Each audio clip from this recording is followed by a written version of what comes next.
அப்படியல்ல, சந்நியாசியாக இல்லாதவர்களுக்கு மட்டுமே நித்திய கர்மங்களை இயற்றவிட்டால் பாவம் உண்டாகும். அக்னி வளர்த்து ஹோமம் செய்தல் போன்ற அன்றாட கர்மங்களை இயற்றாவிட்டாலும் சந்நியாசிகளுக்கு பாவம் ஏற்படுவதில்லை. ஆனால் இது போன்ற கர்மங்களில் பிரம்மச்சாரியாக இருந்தாலும் அவர்கள் சந்நியாசியாக இல்லாவிடில் பாவம் சம்பவிக்கும். மேலும் பாவம் என்பது இல்லாத ஒரு நிலையில் இருந்து, அதாவது செய்ய வேண்டிய கர்மம் செய்யாமல் இருக்கும்போது உண்டாகும் என்பதை கூற இயலாது.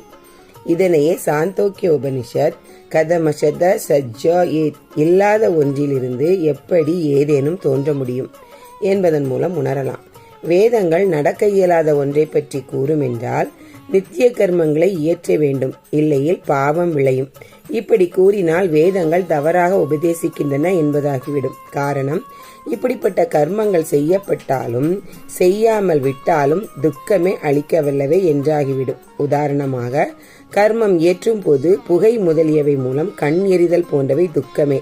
செய்யாமல் விட்டாலும் உண்டாகும் பாவம் என்பது துக்கமே. இதன் மூலம் வேதங்கள் உபதேசிக்க மட்டுமே செய்கின்றன, அவை மேலும் தகவல்களை அளிப்பதில்லை என்ற குற்றம் ஏற்படும். இது சரியல்ல அல்லவா? ஆகவே கர்மங்கள் சந்நியாசிகளுக்கு அவசியமில்லை. எனவே மோட்சத்திற்கு கர்மமும் ஞானமும் இணைய வேண்டும் என்பது ஏற்கக்கூடியதல்ல.